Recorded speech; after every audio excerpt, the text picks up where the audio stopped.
आपलं स्वागत. पाहूयात आजच्या ताज्या घडामोडी. बोरगाववाडी येथे श्री सिद्धेश्वर संस्थेच्या पहिल्या शाखेचे उद्घाटन. सहकार क्षेत्रामुळे ग्रामीण अर्थकारणाला बळ मिळत असते. ठेवीदारापेक्षा कर्जदारच बँकेचा आर्थिक कणा असतो. प्रामाणिक व निस्वार्थ संचालक मंडळामुळे संस्थेची प्रगती होत असते. जनवाडसारख्या ग्रामीण भागातून श्री सिद्धेश्वर कोऑपरेटिव्ह सोसायटी अल्पावधीतच सहकार क्षेत्रात नावलौकिक मिळवत आहे. आज बोरगाववाडी येथे संस्थेच्या पहिल्या शाखेचे उद्घाटन झाले असून तेथील नागरिकांनी संस्थेच्या आर्थिक प्रगतीत सहकार्य करावे. ही संस्था सहकार क्षेत्रात आदर्श ठरेल असा विश्वास ढोणेवाडी येथील आत्मा मलिक ध्यानपीठाचे परमपूज्य श्री संत साधनानंद महाराज यांनी व्यक्त केला. Shri Siddheshwar cooperative society limited Janwad या संस्थेच्या पहिल्या शाखेचे उद्घाटन बोरगाववाडी येथे परमपूज्य साधना आनंद महाराजांच्या दिव्य सानिध्यात करण्यात आले.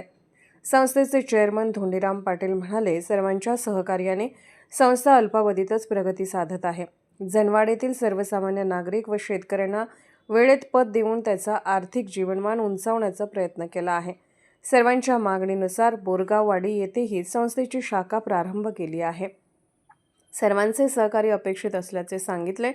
उद्घाटनात संस्थेचे व्हाईस चेअरमन सिद्धगौंडा पाटील, बोरगाववाडी गावातील अण्णासो खोत, निजलिंग भदरगडे, देवगोंडा पाटील, बंडा खोत, बाळासाहेब पाटील, उत्तम माने, सुनील खोत, पांडुरंग खोत, बाळू शिंदे, सहदेव खोत, तानाजी खोत, सदाशिव खोत, ज्योतिबा मोकाशी, पांडुरंग पाटील, कुमार खोत, पिंटू निगवे, सदाशिव भेंडे, अनापा तावदारे, राजू निश्चिते, गणेश इंगळे यांच्यासह सर्व संचालक मंडळ व ग्रामस्थ उपस्थित होते. SB न्यूजसाठी बोरगावहून मुख्य संपादक शिवाजी भोरे. राजकीय, सामाजिक, आर्थिक असा सर्व घडामोडींचा आढावा पाहायला विसरू नका SB न्यूज चॅनल आणि नक्कीच सबस्क्राईब करा.